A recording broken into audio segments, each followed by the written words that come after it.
तो पहला क्वेश्चन है कि प्रोवेट कोर्ट को इंजंक्शन देने का अधिकार है कि नहीं। अगर अधिकार है तो उसका प्रावधान कहाँ है, देना चाहिए कि नहीं देना चाहिए, ये सब्सिक्वेंट स्टेज में आता है।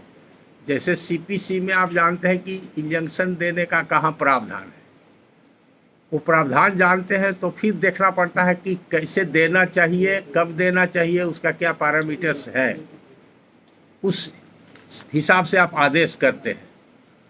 तो उसी तरह से पहले यहाँ प्रावधान कहाँ है, तो इंडियन सक्सेशन एक्ट 1925 में कहीं भी इंजंक्शन देने का प्रावधान नहीं है, इसका पहला आंसर। लेकिन ऐसी परिस्थिति बनती है जहाँ पर कि कोर्ट इंजंक्शन ग्रांट कर सकता है।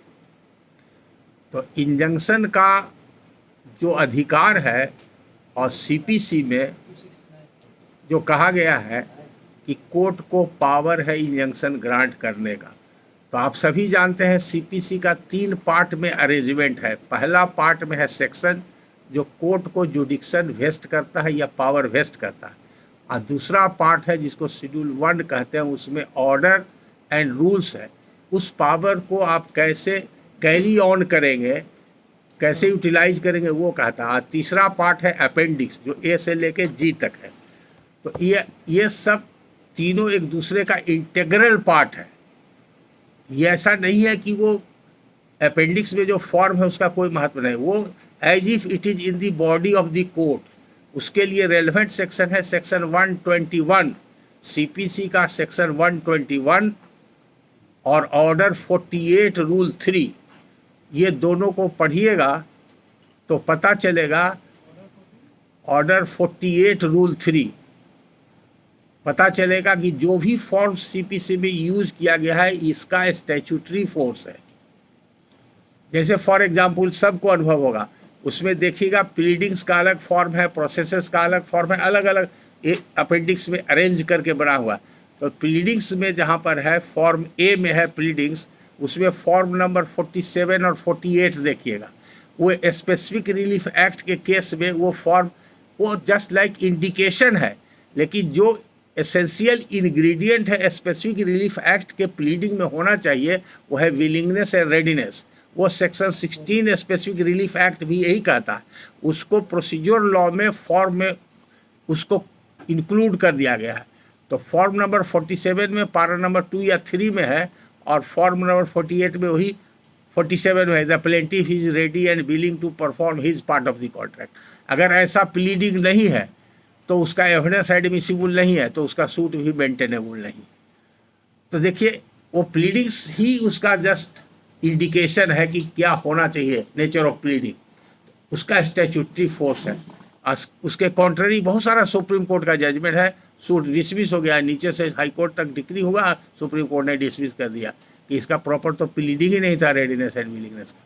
उसका एक और कारण है कि स्पेसिफिक रिलीफ एक्ट है, ये है जो डिस्क्रिशनरी रिलीफ है और इक्विटेबल प्रिंसिपल पर आधारित है। तो उसके लिए प्रिंसिपल ऑफ लॉ यह है कि one who does equity deserves equity. तो उसके लिए वो देखना पड़ता है कि हमारा जो स्टैंड है बहुत फेयर है, हम अपना कॉन्ट्रैक्ट का पार्ट पूरा कर दिए हैं या करने के लिए तैयार है हर समय। अगर ये नहीं है तो उसको इक्विटी डिजर्व नहीं करता है। खैर, तो ये क्वेश्चन ये है। दूसरा क्वेश्चन है,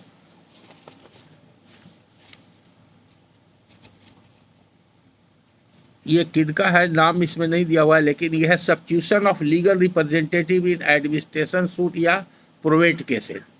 लीगल रिप्रेजेंटेटिव का सब्स्टिट्यूशन का मैटर है। दूसरा क्वेश्चन है कि अगर विल ओरिजिनल विल का लॉस हो गया तो कैसे उसको प्रूव किया जाएगा।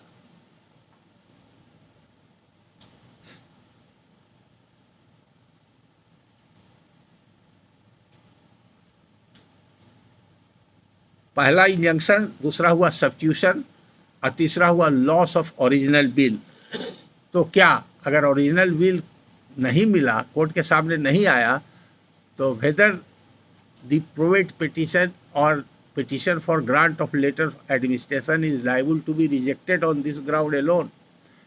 चूँकि पता नहीं अब रिपोर्ट हुआ है कि नहीं, ये लॉकडाउन के पहले मैंने एक केस बहस किया था, एग्जैक्टली उसमें लॉस्ट बिल का ही केस था।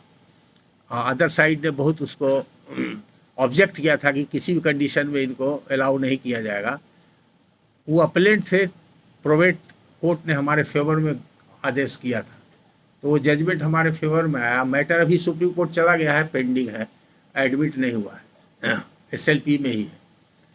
वो शायद हो सकता है जजमेंट रिपोर्टेड हो, हमने देखा नहीं है। इम्पोर्टेंट इशू था, उसमें काफ़ी हमने केस लॉ प्लेस किया था उसमें। दूसरा है 3 क्वेश्चन हो गया। चौथा क्वेश्चन है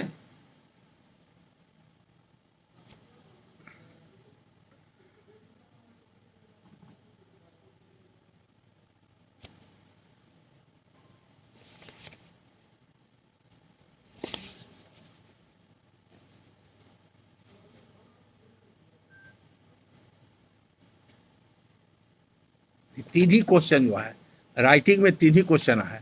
अब हम इनवाइट करते हैं आप लोग से क्वेश्चन, जो आपके सामने अगर कोई करंट प्रॉब्लम है उसका क्वेश्चन आप पूछ सकते हैं, या आपको कभी मौका मिला है देखने का, या क्यूरियोसिटी है, या पढ़ने के क्रम में कुछ पता चला है, any question you may frame and put.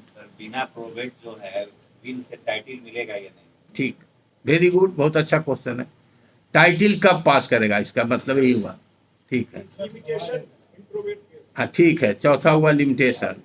इस केस में है ठीक है, 1 by 1। हाँ, एक केस है उसमें कोई मठ है, वो मठ का जो गुरु है वो अपने चेला को विल कर दिया, और फिर चेला जो है उस विल के आधार पर लाता है केस टाइटल का और मर जाता है। Title suit ji, on the basis of will, probated या अनप्रोवेटेड? अनप्रोवेटेड। ठीक है, समझ गए, बहुत ही। और फिर उसका बेटा जो है दावा करता है टाइटल के लिए, ये हमारा है, हम उनके लड़के हैं। अच्छा, ठीक। कंडीशन में क्या? हाँ ठीक है, बहुत सारा सवाल पूछ लीजिए।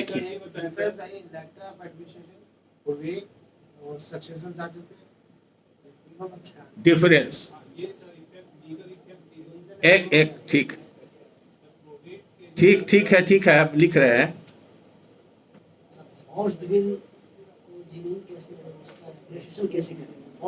ठीक,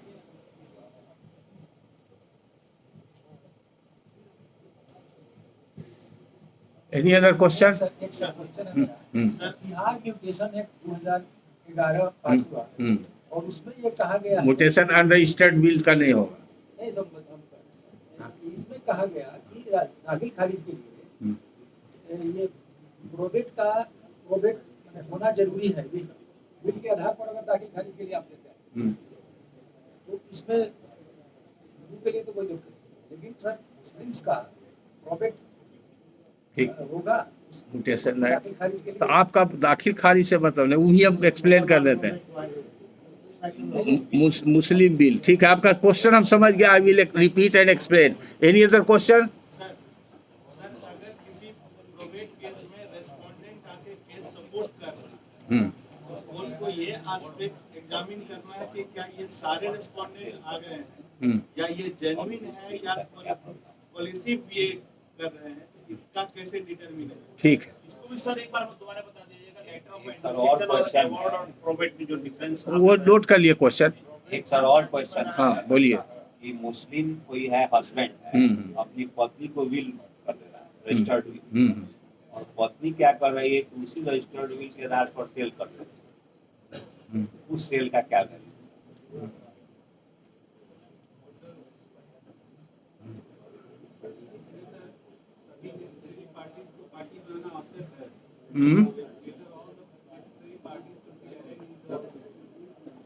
What should be necessary party in a case of unnecessary party?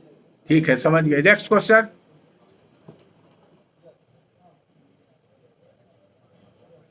Any other question? हम रिपीट कर देते हैं। हाँ,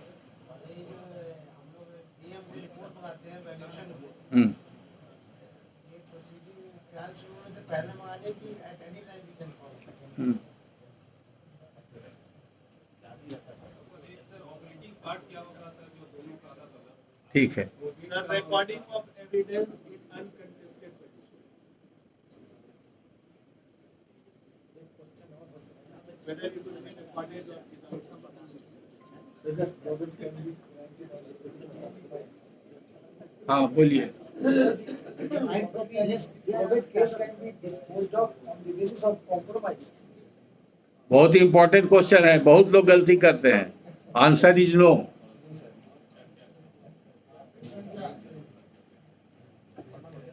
हम सब क्वेश्चन रिपीट कर देते हैं ताकि और कुछ छूटा हुआ तो बता सके। सर विल का सर्टिफाइड कॉपी डिफेंडेंट या अपोजिट पार्टी को दिया जा सकता है during pendency of probate case.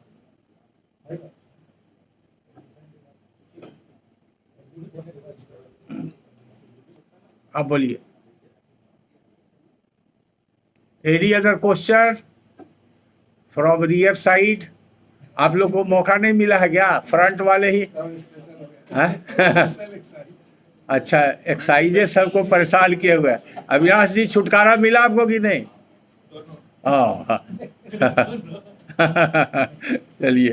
सब प्रोबेट केस है, उसमें कोई चैलेंज नहीं कर रहा है, हाँ केवल स्टेट को ओपी बनाया गया। उस स्थिति में क्या होगा, प्रोबेट ग्रांट होगा कि नहीं होगा, क्या उसमें ठीक। देखिए हम 1 बाय 1 क्वेश्चन रिपीट करते हैं और ये सब का आंसर मेरा जो आर्टिकल है बहुत सिंपल वे में लिखा हुआ है, उसको आपको पढ़ने की जरूरत है, उसको समझ लेने की, याद रखने की जरूरत है। सारा क्वेश्चन हम इसलिए एक दिन पहले भेज चुके हैं। हाँ अच्छा, अभी हमारे साथ कौन व्हाट्सएप पर जुटे हुए हैं? तो हम अभी भेजे हैं। अच्छा ठीक है, एक आदमी को हम सब भेज देते हैं। तो